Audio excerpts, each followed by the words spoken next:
అరే పెద్ద మనవడా చిన్న మనవడా నీకేదో చెప్దాం అనుకున్నాను రా. వయసు అయిపోయి మర్చిపోయాను రా. వయసు అయిపోయినోడికి గుర్తుండక వయసులో ఉన్నోడికి గుర్తుండక ఈ ఎపిసోడ్ అంతా గుర్తు చేసుకోవడమే అనుకుంటా.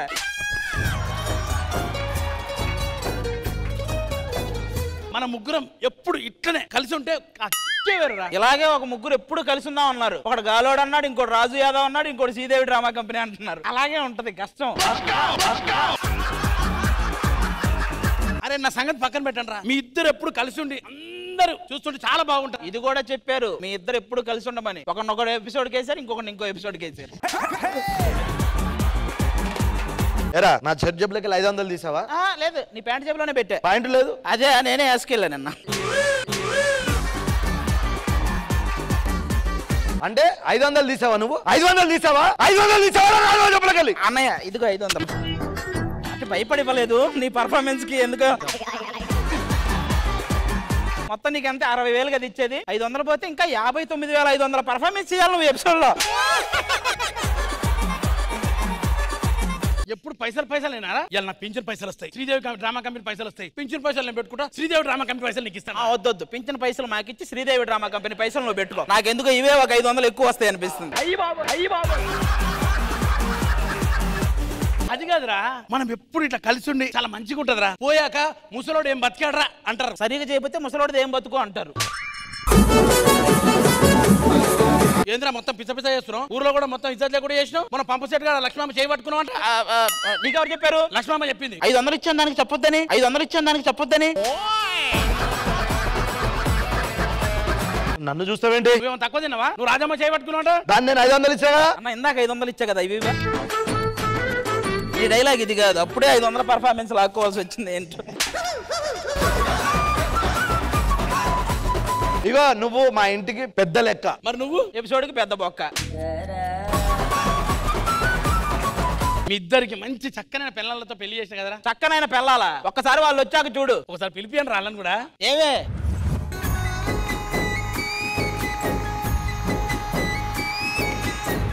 ఎంత బాగున్నారా? బాగున్నారు. ఇల్లు బలగం అని చెప్పి బలవంతంగా వీళ్ళని ఇచ్చి మాకు పెళ్లి చేసి.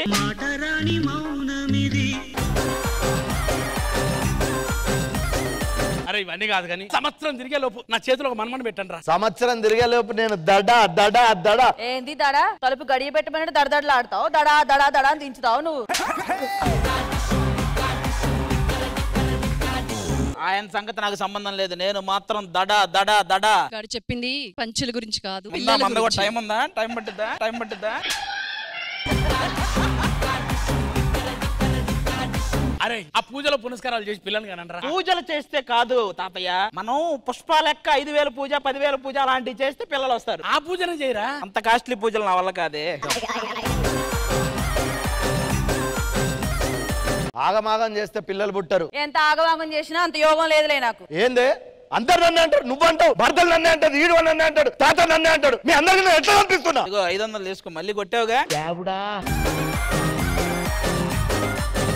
డైలాగ్ రానోడు కూడా నన్నే అంటాడు. నాకు డైలాగ్ రావా? మరి నేను డైలాగ్ గడగడగడ చెప్తా తెలుసా? చెప్పు. ఈ కాలు నాదే, ఈ కాలు నాదే, ఈ కాలు మీద కాలేస్తే నీకేమన్నా నొప్ప? కుమారస్వామి గోపాలస్వామి చచ్చి బతికేదాకా పుట్టేవాడు చచ్చేవాడు కాదు చంపేవాడు కావాలని ఆ రోజు నాకు నాన్న పెట్టారా లక్ష్మీ నరసింహస్వామి అని. ఒకే కదా అని పీకేస్తే పీక కోస్తా. ఖబర్దార్! అరిస్తే కరుస్తా, కరిస్తే చెరుస్తా, చెరిస్తే నిష్కరమిస్తా. తాతకి ఏమైంది? ఇంకా ఏమైంది అంటే పోయాడు.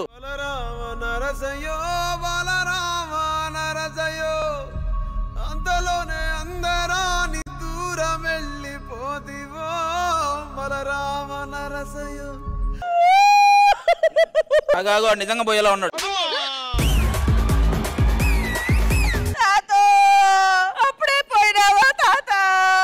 రెండు చెంచాల చక్కెర అడిగేటోడు సాయిలోకి వేసినావా? మరి అందుకే పోయాడా? చేపలు కుర్తింటా అంటే చేపలు వండినా ముళ్ళు తీసి పెట్టినా తాత. లే తాత, ఒక్కసారి లే తాత, ఒక్క ముక్క తిందు లే తాత. ఇంట్లో చీపిరి లేదని రోజు గోల. ఆ కర్రకి ఆ గడ్డం కట్టేసి ఇల్లంతా తుడిచేయి. ఇప్పుడు ఏం చేద్దాంరా? చేపలు కుర్తింటా. నీ నోట్ల మన్ను వయ్యా. ఇప్పుడు ఏం చేద్దాంరా? ఊరి జనాన్ని పిలుద్దాం, మన చుట్టాలను కూడా పిలుద్దాం. పిలు. బలరామ నరసయ్యో, బలరామ నరసయ్యో. బంగారి తోవ బట్టి బయలెల్లుతుంటివో బలరామ నరసయ్యో. తాతో తాత బంగారు తాత మీసల తాత గడ్డం తాత గడ్డం తాత. ఇంతకీ ఎలా పోయాడు? పొద్దుగా లేచి చాయ్ అడిగినాడు, చాయ్ ఇచ్చిన వెంటనే పొలానికి నడుచుకుంటా పోతూ బాత్రూమ్ పోయి బాత్రూమ్ లో కాలు జారిపడ్డాడు. అప్పుడు చచ్చిపోయాడా? అబ్బే బానే వచ్చిండు బయటికి. వెంటనే అరుగు మీద కూర్చుని లారీ వస్తుంది. లారీకు చచ్చిపోయాడా? లారీని దాటేశాడు. ఆడికి అడ్రస్ చెప్పినాడు.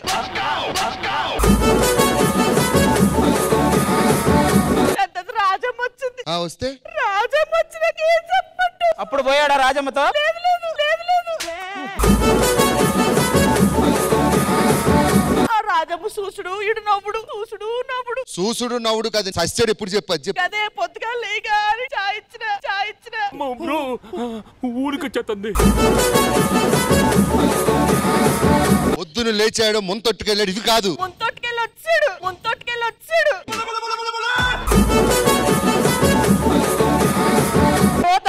అయ్యో తాత ఓ తాత.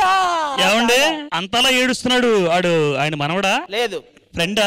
లేదు. మరి ఎందుకు అంతలా ఏడుస్తున్నాడు? అప్పిచ్చాడు మా తాతకి.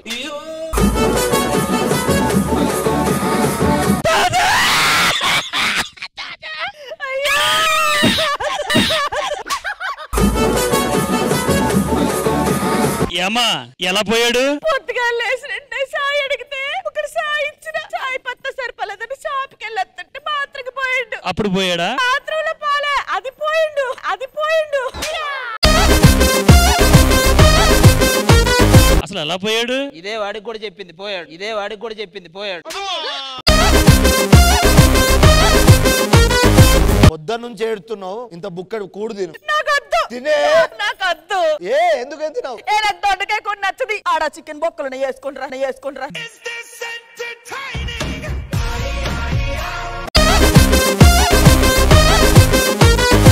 అప్పుడు సంది ఏడుస్తున్నా. ఇంత సాయి బొట్టు తీసుకురా. సాయి తీసుకురారా. ఇక ఒక బొట్టు థమ్స్ అప్ కూడా తీసుకురా. ప్రస్తుతానికి బొట్టు తీసుకో, తర్వాత అన్ని తెస్తారు.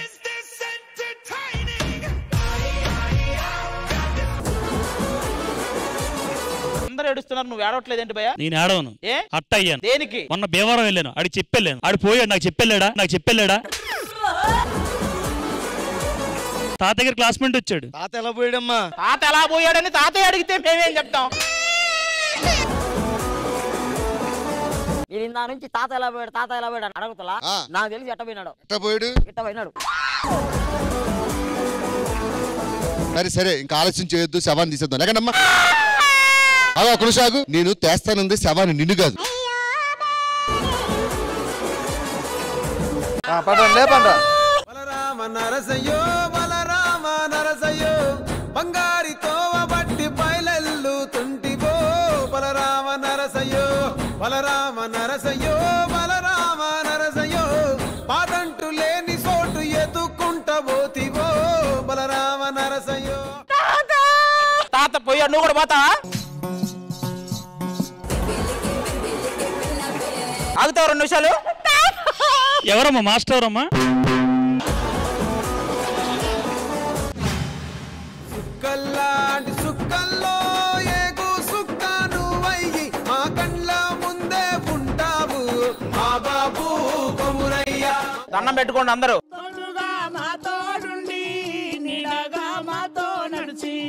నువ్వెక్కడెళ్ళినవు కొరయ్యా, జ్ఞాపకాలు మరువయ్యో కొరయ్యా. ఏంది ఒక్క కాకి కూడా రావట్లేదు తాతకి? స్టేజ్ మీద చాలా ఉన్నాయి కదా కాకులు. ఎలా వస్తాయి కాకులు? పందులు రాగా కాకులు రావా? ఏ రోజైనా మీ తాతను బతుకున్నప్పుడు బాగా చూసుకున్నారా? బాగా చూసుకున్నారంటే ఇది మళ్ళీ చాయ్ దగ్గర నుంచి వస్తుంది. అవన్నీ కాదు, మీ తాత మనసులో ఏముందో. మీ తాత ఆత్మ శాంతి చేకూరలేదు కాబట్టి ఒక్క కాకి కూడా రాలేదు. ఒక్క నిమిషం ఆగండి. జిత్తు కాకి రాలేదంట, నువ్వు వెళ్ళు ఒకసారి. తాత మనసులో ఏముందో? తాతకి శ్రీదేవి డ్రామా కంపెనీ అంటే చాలా ఇష్టం. వాళ్ళని తీసుకొచ్చి ఒక ప్రోగ్రామ్ పెట్టించేద్దాం. తాత ఆత్మ శాంతి చేకూరుతుంది, కాకులు వచ్చి పెండలు తింటాయి. ఇంద్రజా గారు, రష్మి గారు వాళ్ళు వస్తారా? వాళ్ళు కాకులు కాదు, వాళ్ళు కాకులు కాదు. వాళ్ళు వచ్చి తాతకు ఆత్మశాంతి చేకూరిస్తే అప్పుడు కాకులు ముద్ద ముడతాయి. కాకులు వాళ్ళ మీద వాళ్ళకుండా దీని మీద వాళ్తే చాలు.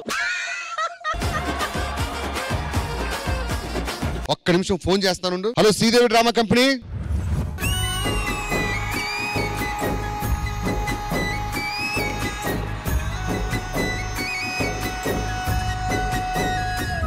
అన్నయ్య కాకులు వస్తాయేమో అన్నయ్య. ఎలా చెప్పగలుగుతున్నావు? లోకల్ కాకులు అంటే వచ్చిందంటే కాకులు వస్తాయి కదా, కాకులు వస్తాయి కదా. లోకులు కాకులు కాదు. శంకర్ రష్మి గారు మీరా? అసలు ఎందుకు పిలిచారు మమ్మల్ని చెప్పండి.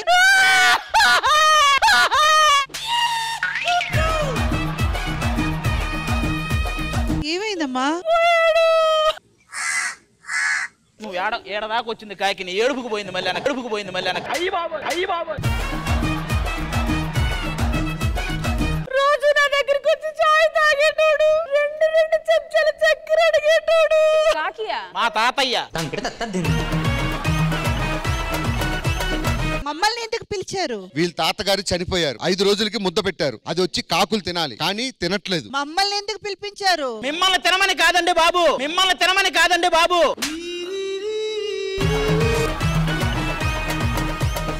మా తాతకి శ్రీదేవి డ్రామా కంపెనీ అంటే చాలా ఇష్టం. అంటే అందులో ఆయనకు పాటలు నచ్చొచ్చు, డాన్సులు నచ్చొచ్చు, కామెడీ నచ్చొచ్చు. ఆయన మనసులో ఉన్నవన్నీ మనం తీర్చగలిగితే ఆటోమేటిక్ గా ఆయన ఆత్మ శాంతించి ఆ కాకులు వచ్చి పిండం తింటాయి, మనకి గ్యారంటీ జరుగుతుంది అన్నమాట. సరేనండి, మాకు అర్థమైంది. మేమైతే మంచిగా సెగ్మెంట్స్ ప్లాన్ చేసుకుంటాం, పర్ఫార్మెన్సెస్ ఇస్తాం. తప్పకుండా ఆయన ఆత్మకి శాంతి సమకూర్చి ఆ కాకిని రప్పిద్దాం. సర్లే మ్యామ్, మీరు అక్కడ రెస్ట్ తీసుకోండి, నేను ఇక్కడ చూసుకుంటా. సరే, మీరు అసలు టెన్షన్ పడకండి, నేను కాకి రప్పిస్తా. చూడండి, ఒక 2 hours లో ఎట్టు చూసినా కాకిలే కాకిలే. తాత మనసులో ఉన్నాయి మీరు ఖచ్చితంగా కనిపెడతారండి నాకు అనిపిస్తుంది. ఎందుకంటే ఆయనకున్నంత అనుభవం మీకు కూడా ఉందని అక్కడ.